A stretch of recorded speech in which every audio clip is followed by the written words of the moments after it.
everything that goes in the system. And there's a process in place for that. In terms of roles, if in fact we get to an annual purge where we would purge somebody that had been inactivated 4 years ago, let's say having moved out of county, out of state, or in unknown address or something, they go through 2 federal elections, and then you run a purge. The purge, we have to look at the purge before it's allowed to submit. And we have a process in place where we get both parties to take a close look at that to make sure that the dates are correct, that when it got inactivated, what federal elections it went through, all of that kind of stuff. And I think, unfortunately, that is a situation where somebody wasn't following procedures. How do I say this? No business you do business with is perfect, and they have blips in their process. That was a really bad one. And I think, like I said, outrageous as far as my description of it. But I can't condemn for what happened like that the agency. I don't think necessarily if there was no intent there by the part of the agency, the people running it, they certainly, I think, scrambled to figure out what happened and why. And like I said, I think we all knew it was a bad thing. And that's why I kind of don't like when we jump to conclusions about that kind of stuff. Yeah, I think that's part of the risk that you run when you do let the counties do their individual thing in terms of Board of Elections. But I mean, the counties have to do what works for them. Like Hamilton County, what they do isn't going to be the same as what New York City does. And New York City is just such a different animal than anywhere else. I'm from New York City originally, and I remember the first time I went to vote, and I waited like an hour to vote at my polling spot, and I was like, this is ridiculous.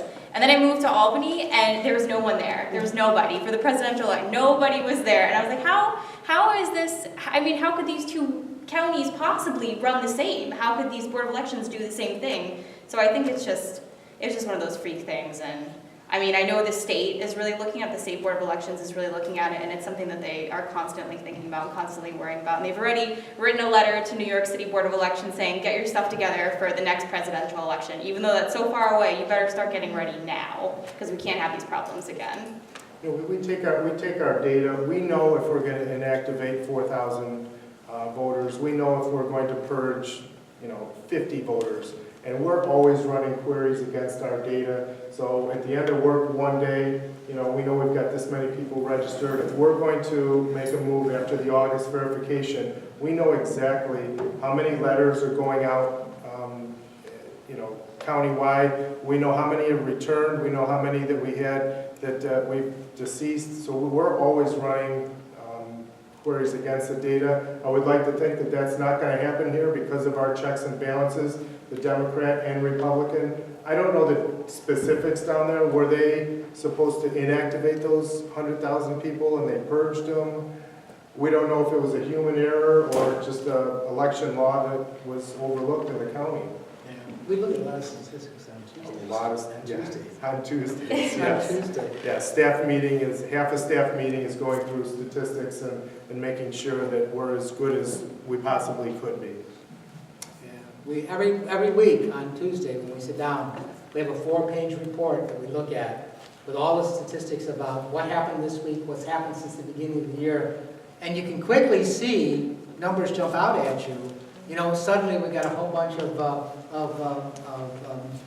address change letters going out. Okay, this is the verification mailing coming back. We know when that should happen. So when these numbers should change. And if you pay attention to that kind of stuff, that helps to avoid those kind of things because you know what's going on week to week. And I think a lot of times those kind of things are, and that's something we instituted here. You talk about other boards. I don't know if other boards do that, sit down every week at 10 o'clock on Tuesday morning and go through numbers, but that's something we do because we think it's really important. Your question?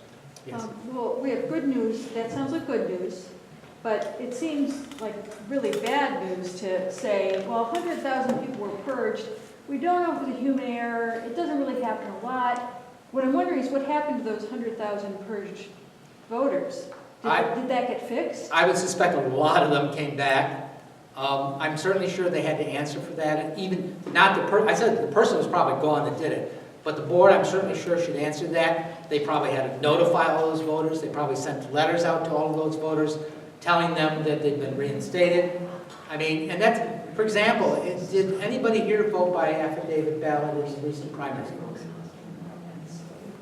They counted a lot. You voted by affidavit ballot, Oh, okay? I'm sorry, no, Oh. I thought you said absentee. Oh, affidavit ballot. You moved, You moved? No. No? but you voted by affidavit. Affidavit ballot? Okay. You should be getting a letter telling you whether that vote was cast or not, and it should include the reason as to whether it was cast or not. And that letter probably will be out within the next week. And the election was only last Tuesday. So as I recall, anybody can vote using an affidavit ballot, and then that's checked. I just don't know how many people know that they can actually do that. I mean, I suppose the election inspectors will tell somebody that, but I'm not sure how many people who are. You don't know it. Well, they're required by law to give them there's a notice to to, be able to tell that. there's a notice to voters that if you come up as a voter and you're not in the book, you are given a notice to voters which tells you you have two options.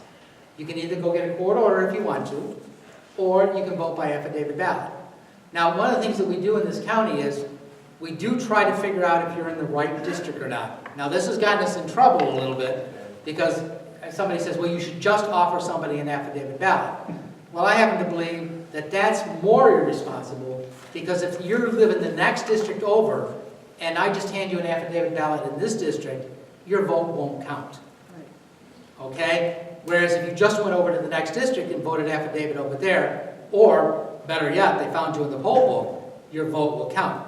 If you vote in the wrong district, an affidavit ballot, and not in a district in which you live, we can't count it by law.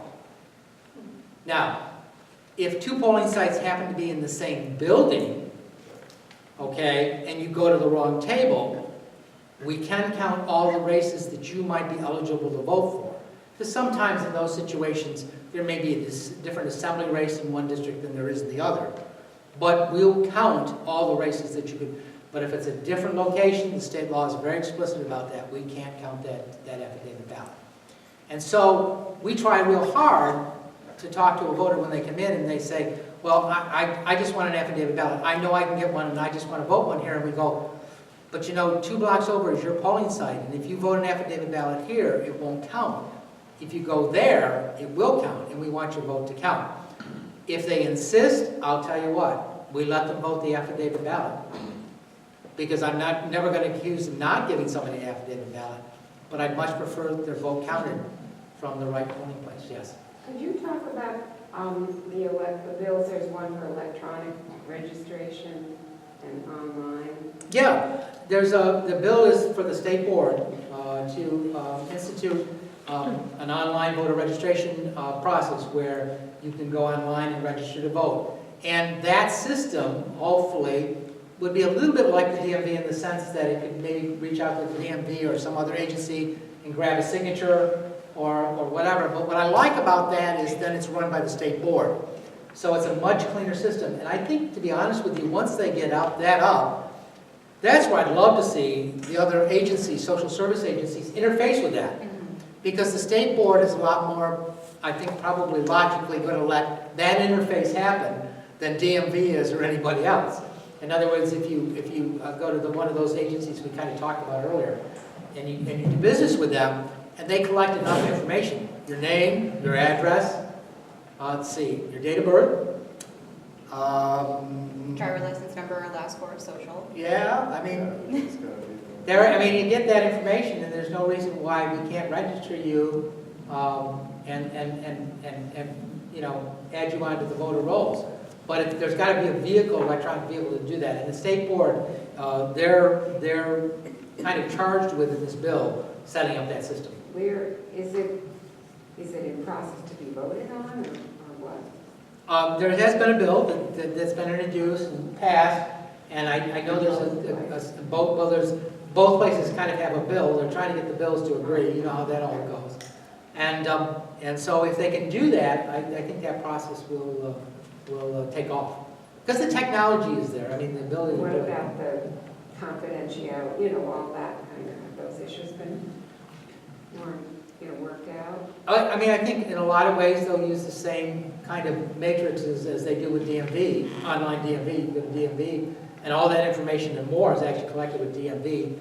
I mean, I certainly think that they have the capacity to do that. And, you know, I think we watch it and make sure that that happens. But again, I'm going to point out, and most all of the information that we collect, can we not be afraid, most of it is foilable. I mean, it isn't a big deal for most of that information because anybody can come and request most of it. That's why we've been very successful in our voter app, where you go online and you can look up your polling place or something like that. The technology behind that, we've worked with cybersecurity, we've worked with the state cybersecurity, we've worked with the Homeland Security, the FBI, through all of last year's election, checking out the security of those systems. And what's really good about them is they're totally replaceable. And during a presidential election, they can get replaced 2 or 3 times a day, the whole file, with new information as we process voter registration forms. So, you know, yes, I think the effort to make sure the security is there is going to be very strong because it's not something it's something we pay a lot of attention to. We have monthly cybersecurity meetings, we deal with a lot of that information. But again, it's a situation where we know it works with the DMV, and the security is there, it works well. I don't think we've had any major breaches in that at this point. And following that model, as I mentioned before, I think the security will be strong enough that you can feel comfortable with it. So it's in committee now?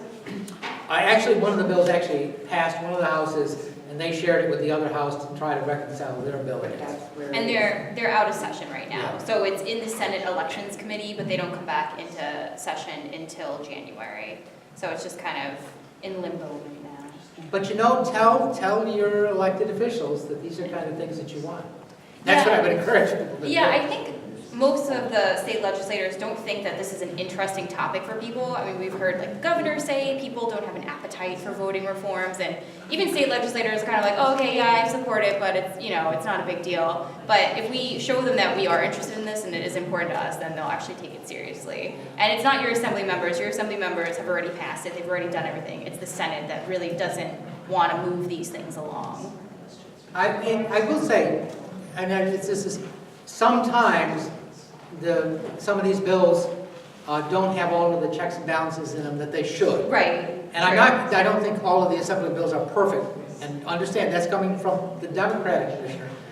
I do believe a lot of times those issues need to have discussions to make sure that the kind of protections you're talking about are in these kind of things. It's sometimes easy to pass a bill when you know it's not going to go through another house. It's a little bit more difficult to pass a bill when you know that people are going to be receptive and you're going to work out the details of it. So there is some of that goes on with this, and you can't ignore that. Right. I mean, if you guys remember, after the Brooklyn Purge, the AG had put out his package of bills that was put into one omnibus bill. So he had all of these things in there. Language, automatic voter registration, early voting, no excuse absentee voting, like just everything in the kitchen sink was in this bill package. And the Senate didn't even make a same as bill for it because they were like, yeah, that's not gonna, we can't do all these things in one foul swoop. We can't just put everything in one package and pass it all and do it all at once. So there are quite a few omnibus voting bills. The Enfranchisement Modernization Act is one of those where it's kind of an omnibus bill where it has quite a few things in there, but by and large, if we can just like cut it up a little bit, and I mean, the other 2 bills are individual standalone pieces of legislation that would work quite well. I think they're generally manageable. Right, yeah. So, yes. Haven't many of these bills been introduced for several years now, and that they're just not moving forward? So they passed in the Assembly, they're stuck in the Senate. Why are they stuck in the Senate? What can we do to help? What can we as a citizen, or what do we need to do to start moving and affecting change? Contact your legislators. And I say that because, to be frank with you, once we get through this election season and Christmas hits, people don't think about elections anymore. Yeah. When January That's very comes true. and they go back in session and it's the time to go talk to them, the last thing you're thinking about is elections, which is unfortunate because that's the January through May framework is when these bills are going to get passed. And And you've got to go and talk to them. You got to say, I realize elections are 9 months away, 10 months away, 11 months away, but these are bills that we really are interested in. And it's like with the league. I mean, the league has kind of an agenda that it kind of puts out there, which is a good thing. I'm going to tell you, the Election Commissioners Association, we had, 16, 17 bills on our agenda that we asked the legislature. And we're the election experts, and I think we got 2. Yes. We got 2 passed.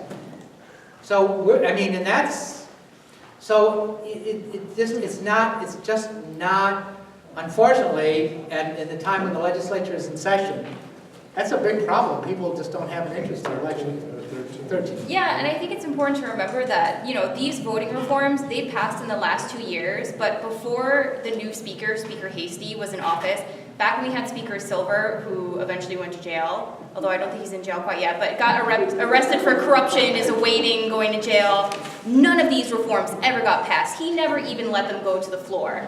But then once he was ousted and we had a new person in charge, suddenly these voting bills are passing in the Assembly. So the other important thing to do is to vote. So don't just lobby your legislators, but let them know you're a voter and you're going to be voting and you're going to be watching how they're going to be voting on this legislation.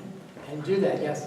Yeah, you said that we should contact our legislators, but when bills are bottled up in the Senate committee and there's no hearing, there's no votes taken, if my state senator isn't on that committee, You still is can there talk, value? you can talk to your state senator, or reach out to the chair of the committee. Will the committee chair care what someone who isn't his constituent has to say? Well, if you talk to your own senator and say, I want you to talk to the chair, I'm going to talk to the chair, and I mean, don't get me wrong, but you don't hesitate to be a bit pushy. I mean, and write a few letters. I mean, don't, and oh, by the way, okay? And to be honest with you, I've seen legislators respond to people who write them letters and are there with thoughtful reasons why bills should be passed.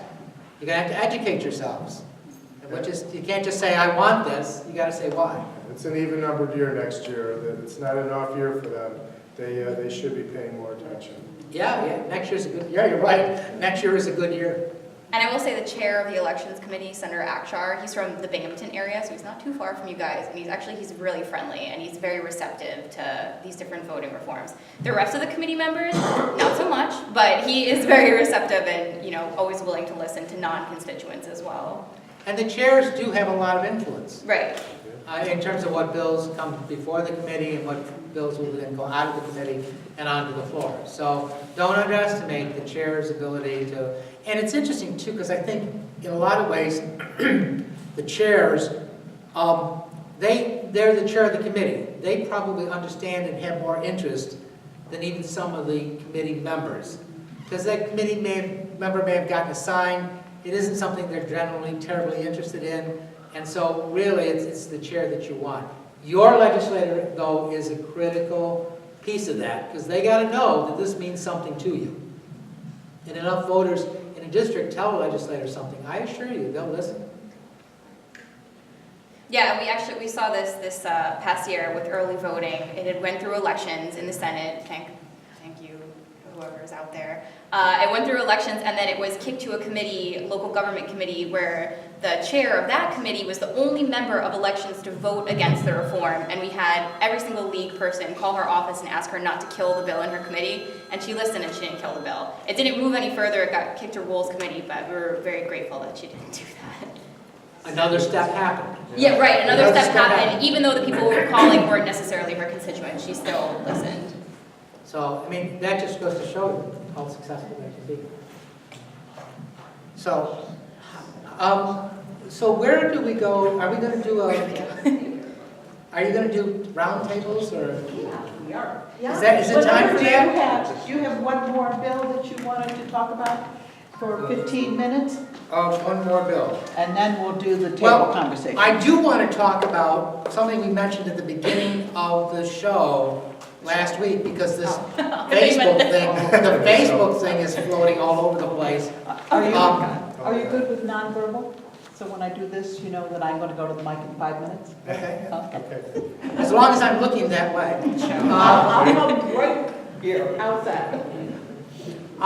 This rumor is out on Facebook, and it says that if you don't vote on a proposition, it counts as a yes. What? How absurd can you get? And what we did is, when we were on Evan Dawson last week, he talked a little bit about this. The proof, you want proof, I can give you proof. Go to our website, look under election results, go to any one of our certifications in which that year there was a proposition. There was one last year. In 14, there was actually 3 on the ballot. You can go look and you can see, and you'll see different types of votes in the certification. You'll see yeses, you'll see noes, and then you'll see what is called blanks, and then you'll see what is called voids. Blanks are where somebody did not vote on that particular proposition. Much like skipping over a particular race or something, they decided not to cast a vote in that. And voids are where they voted for both. They said yes and no. Oh, there you go. Now, how much evidence is out there? You can go all the way back to the 1997 Constitutional Convention and see the yes votes, the no votes, and the blank and voids. So the evidence is there. If somebody says to you, "Oh no, no, I'm sure this is what the problem is," you say, "No, there's evidence." Go to our site, election results, look at the certifications. They're right on there, and all the way back to 97. Actually, all the way back to 95, but the 97 certification is there. Can I just ask, how many people in this room heard that rumor going around? I did, Yeah. just the other day. Okay, not too bad, not too bad. Yeah, we've been getting calls like crazy on that. Is it because it's on the back side of the ballot and people are gonna miss it?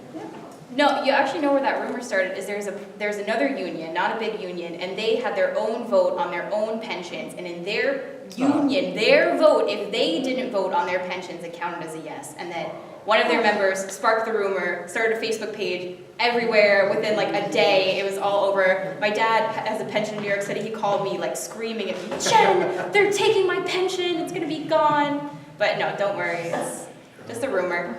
So you actually have to vote yes or no? Yes. Yeah, Get right. what you want. Yes. Yeah, you get what you want, right? Yeah, no, it was just, and every place we go now, I'm trying to kind of debunk those or what have you, but no, it's, There's a whole Facebook page just devoted to it, so somebody took the time to make that.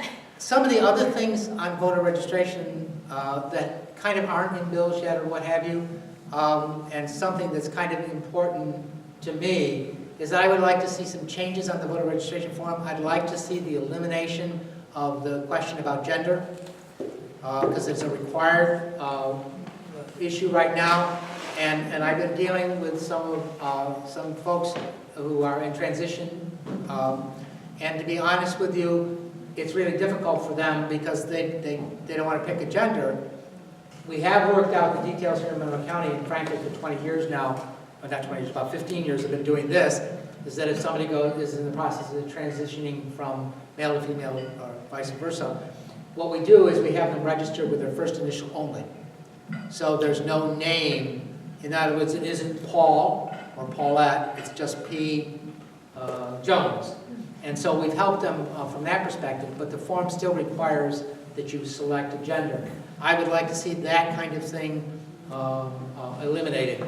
The other thing is that it would really be helpful, there's a place for an email, but there's not a lot of encouragement to put emails on there.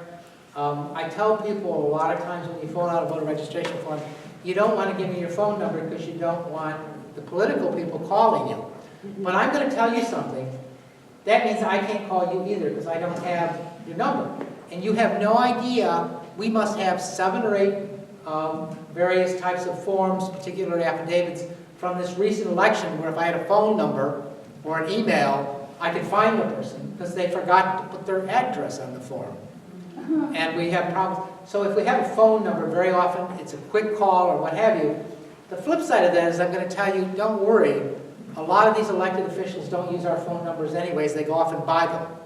and they can get them from all sorts of sources out there. And so it's giving us your phone number doesn't necessarily mean, oh my gosh, I've given that up. They'll get your phone number that somehow, because they can buy them from services out there that do that kind of stuff. So a lot of those voters that we get back, the August verification, that, an unknown address, the first thing that we do, we know South Goodman, it's a house, there's an upstairs and a downstairs, and the postman did not deliver. It got flagged as undeliverable. If there is a phone number on there, that is the first thing that we do, is we pick up the phone, and our staff is trained to do that. If there's an email, we'll try that various times, that very few emails come over. But please encourage people when you talk to them that, you know, they worry about giving us a phone number. Right. But believe it or not, I can assure you there's a lot of voting services out there that pull in the voter registrations, and they'll add phone numbers on. So they'll get your phone number. If you give it to us, our major use of it is to contact you in those kind of situations. And we will. We do a lot of phone calls, So, Yeah. yes. Is there anything about early voting in the works? Hopefully that's going to be a major discussion at the next forum. But there is a bill that's been passed, as I think you pointed out. It got through the Assembly, and it got into the Senate. It actually got through the Election Law Committee. It got mooted off to another committee, and it didn't get killed. It got moved again. I think the discussion about that is beginning to grow. There's a lot of issues around that. It's interesting because I see a lot of information out there about how many states are doing early voting, or how many states have some type of way to not have to go to the polling place or what have you. And unfortunately, and I say unfortunately because I've actually looked at these sites really closely, it's not always clear that the information on them is it provides as kind of an extensive open process as the idea does. Oh my God, 35 states do this. Well, you have no idea how many of those kind of things, 35 states do this, where New York is included, but if you look at their process for doing that, it's actually pretty narrow. And so, we really need to look at what's going on out there and kind of work through that process. I think early voting is coming. There's no way to stop it, and I don't want to stop it. But I think we need to do it right. We need to make sure that we have a way for people to use the system. We can talk about that next month. I think we're trying to get some actual legislators here to talk about it. Yep, I'm sorry? No, that's fine. Is there a resource somewhere where there's a sort of a condensed or list of all these bills you're talking about, what they are and where they are? Yeah. Website. No, I'm just kidding. Yeah, we have on our website. Yeah, I would point to legal and voters. Yep, we have Yeah. a full list of all the Yeah, bills, you- where they're at in committee, the legislators who are the sponsors of the bills. And I'll be honest with you, the league and I don't always agree on everything, but I'll tell you, 99% of what they put out there is really Very informative. very informative, very just simple, good information. And that's why we use their felon form, about felons we voted. Just a quick question. There's a lot of talk about voter fraud right now, voter fraud concerns. I'm just curious, since we have officials in the room right now, how many known cases of voter fraud have there been in Monroe County? Do you see any reason for concern about widespread voter fraud? I don't believe that there is, the number of cases are almost indistinguishable. We're very cautious about what we do in terms of protecting that. We look at the rolls closely. Absentee voting, you can come back and vote if you're in the county. We actually, if you requested your absentee, after we printed our poll books, we don't count those until a week later because we check to make sure that you didn't vote at your polling place. Affidavit ballots. We look at those by name, we break them down, we even do matrices on trying to make sure that people didn't try to go to 2 polling places and vote. To be honest with you, it's not so much about voter fraud. For example, I'm going to tell you right now, we had one woman, she voted in 2418, District 2418, and she also voted in 28-7 on affidavit ballot. Now, what she did is, she went back to her original place to vote, and then realized she was in the wrong polling site based on where she lived, because when she filled out the form, Yeah. now, it's interesting because the inspectors wrote on pencil, "Do not count."